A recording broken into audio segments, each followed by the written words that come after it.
최근에 이제 망언을 쏟아냈던 김문수가 있는데요.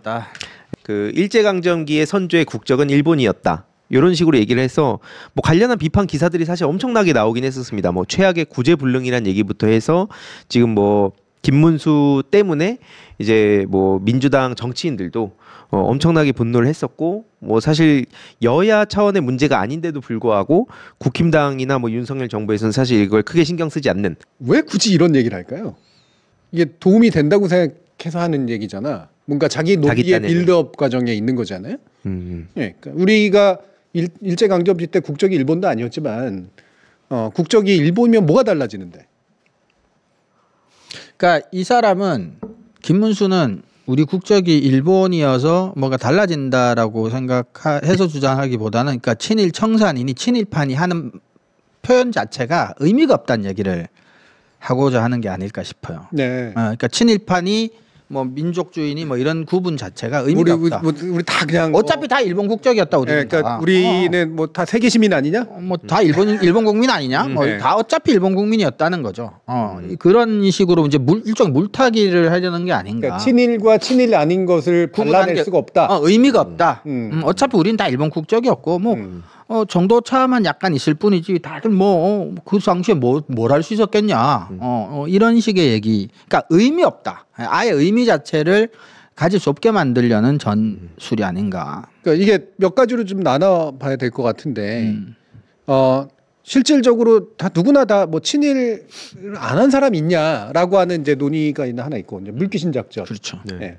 누구나 다 친일한 거 아니냐 그때. 그리고 그러니까 국적도 일본이었고 이런 거 아니냐 이것도 있고. 적극적인 친일과 또 그렇지 않은 친일도 있긴 있는데 그러니까 이미 이제 시간이 오래 지났으니 그때는 다들 그렇게 살 때였었고 지금은 이제 딴 삶을 살아야 되느냐 거 아니냐 미래지향적인 뭔가. 살자. 네. 뭐 이렇게 얘기하려고 하는 것도 있을 테고. 그렇죠. 예. 또는 보면 여기 보면은 심지어 친일을 또 이제 약간 칭찬하는 경우도 있어요. 그나마 친일이라도 해서 근대화가 됐다. 우리가 이렇게 먹고 산 거다. 또 이런 얘기도 이제 지금 들어가 있고. 네. 그게 물론 다 짬뽕 돼가지고 얘기하는 거긴 한데, 그러니까 근본적인 목적이 뭘까? 근데 여기는 지금 이정훈 교수님은 그때 뭐 친일 반일 뭐 이런 거 구별할 수 있겠냐 이거에 가깝다는 거잖아요. 혹시 희두 씨 생각은 어때요? 그러니까 저도 사실 그걸 통해서 오히려 과거에 자기들의 가장 중요한 아킬레스건을 좀 털고 가고 싶은 거 아닌가 그렇죠. 생각이 사실 들면서 더 나아가서 좀 극단적으로 얘기한 경우엔 김구우 선생님을 테러리스트라고도 표현을 하잖아요. 네. 그러니까 저들 중에 이제 진짜 이걸 믿는 사람, 김문수가 저걸 믿는지 아닌지는 모르지만 진짜 믿는 사람들 입장에서 그렇게 만들어야만 하는 상황이 아닌가. 그게 최소한 그런 물타기가 되는 거고 아니면 그냥 더 좋으면은 진짜로 그걸 믿는 사람들이 또 실제로 생겨나니까 그런 식으로 역사를 완전히 그 서사를 그러니까 완전 뒤바꿔 버리는 그런 시도의 일환이 아닌가 싶기도 합니다. 네. 그러니까 그 친일, 그러니까 일제 강점기부터 지금까지 우리나라 주류나 지배 계급들이 하나하나 다 친일파였으라고 얘기하는 건 아니지만 큰 줄기는 그 출신들이란 말이에요, 전부 다. 그러니까 지금 보수적인 생각을 갖고 있는 지배 세력들 중에 상당 부분이 말씀하신 것처럼 역사적으로 아킬레스건을 찾아가면 거기란 말이에요.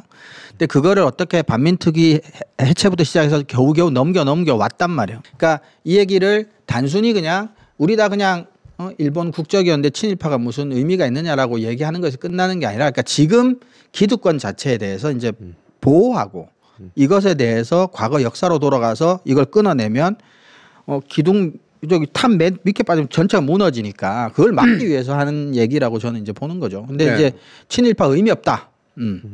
저는 이 사람들의 이제 기본적인 이제 사고 방식이 저는 이해는 안 갑니다만 이제 그게 먹히는 때가 있으니까 이제 쓰는 걸 거 아니에요? 네. 그렇죠.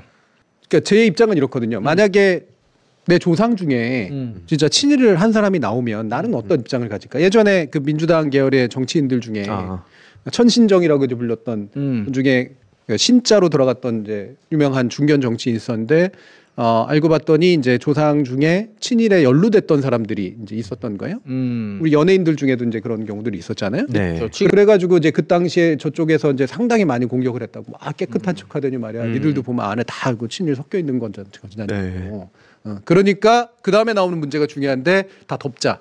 네, 그렇죠. 또는 심지어 그게 뭔 잘못이냐. 다들 그렇게 살았는데 이런 식의 논리로 가거든요. 네. 근데 중요한 거는 우리가 연좌제도 아니고 그렇죠. 아니 발견이 됐어? 미안해.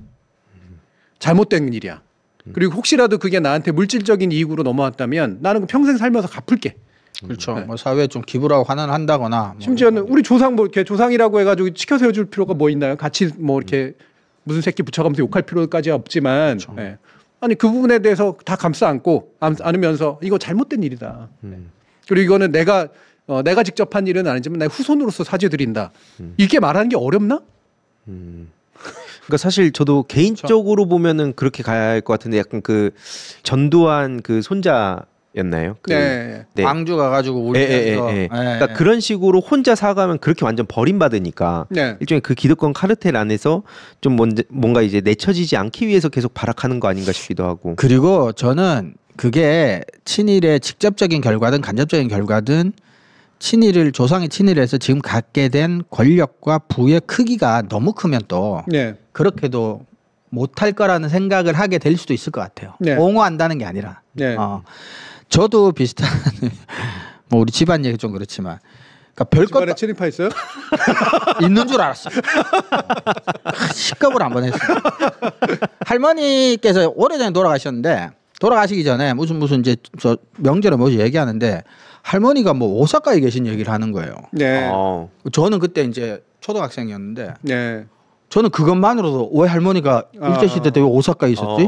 친일파 아니야? 이제 막 이런 생각을 한 거죠. 근데 그때는 강제로 동원됐든 아니면 돈을 벌러 갔든 하여튼 일제 강점기에는 뭐 조선 사람들이 일본으로 왔다 갔다 하는 게 그렇게 어렵진 않았는데 그래서 따지고 보면 아무것도 아니었지만 그 어린 마음에 만약에 우리 할머니가 친일파면 난 어떻게 되지? 막 이런 걱정을 했던 적이 있었어요. 근데 아마 우리 할머니가 오사카에 왔다 갔다 했는데 만약 우리 집 재산이 막 2천억, 3천억이었으면 저는 좀 또 다른 생각을 했을지도 모를 것 같다는 생각, 지금 장난처럼 농담처럼 그런 생각도 드는데 그냥 사과하고 말기에는 내가 잃을 게 너무 많다는 생각을 하는 사람들은 이런 식으로 계속해서 이제 발뺌을 하거나 뭐 생사람을 잡거나 부정하거나 뭐 이런 형태로 뭐 갈 수 있는 게 아닌가 싶기도 하고요. 제가 이 이야기를 한 이유는 뭐 저는 맞는 해석이시라고 생각드는데 그러니까 그 기득권의 카르텔이 워낙 뿌리가 깊고 한 번도 단죄된 적이 없으니까 거기에 대해서 이제 인정하고 오히려 그거를 사죄하면서 자신의 삶을 개척해 나간 예가 별로 없으니까 차라리 아예 그냥 독립운동가의 자손들은 그나마 괜찮아. 그렇죠. 힘들게 살았어도 정당성이 있는 분들이니까. 그러니까. 이게 일종의 정치적 자원도 돼. 근데 문제는 자기 조상 중에 또는 자기하고 직간접적으로 연결됐던 라인 안에 친일파가 있으면 그러면 나는 분명히 공격받아가지고 나는 거의 초죽음을 당할 거야. 그렇지. 이중으로. 왜냐면 저쪽 편에서 나를 공격할 테고 내 편에서도 사과하고 이러면 공격할 거 아니에요. 야, 너 끝까지 인정하지 마. 잡아떼지 마. 우리까지 다 걸려. 내가 인정하면 내가 나쁜 놈이 되기 때문에 얘도 인정하지 않기를 바라는 거죠. 그렇죠. 끝까지 잡아떼길 바라는 거고. 양쪽에서 공격받겠죠. 양쪽에서 공격받기 때문에 실제로 얻는 건 아무것도 없는 상태가 이제 만들어지는. 이게 이제 일종의 경험칙처럼 이제 됐을 거라는 거예요. 그리고 이제 더 나아가서는 이게 이제 그들이 이제 쓰는 방식인데 근본 마음은 이런 게 있어. 그러니까 잘못됐다는 생각이 없어. 근본 마음에. 이들의 의식 세계가 그래서 파시스트하고 연결이 되는 거예요. 맞아요. 강한 놈한테 붙어가지고 잘 먹고 잘 사는 게 뭐가 문제야? 못 붙어가지고 못 먹고 못 살았던 네 놈들이 실력이 없어서 그런 거지. 그렇죠. 누가 독립운동 하래 뭐 이런 거죠. 그러니까 이들은 언제나 탈바꿈을 할 수 있는 의지가 있는 인간이기 때문에 근본적으로 잘못됐다는 생각이 없어요. 세계관 자체가. 그리고 이게 애매모호한 사람들은 방금 얘기했던 불이익 때문에라도 안 하려고 그래. 인정을 하거나 사과를 하거나 배척당하고 싶지 않기 때문에. 그러면 그 상태에서 가만히라도 있으면 모르는데 더 적극적으로 나서 이제 돈 후원하고 막 이러면서 자기네들 방어해줄 어떤 사상가들이라든가 연구자들이나 이런 사람들 찾아가지고 얘네들이 앞서가지고 그걸 해주길 바라는 거지. 또는 국회의원들 후원해가지고 이런 친일이나 이런 거에 관련된 부분들이 자꾸 떠오르지 않게 자꾸 눌러주는 역할을 하게 만드는 이런 식으로 이제 간다는 거죠.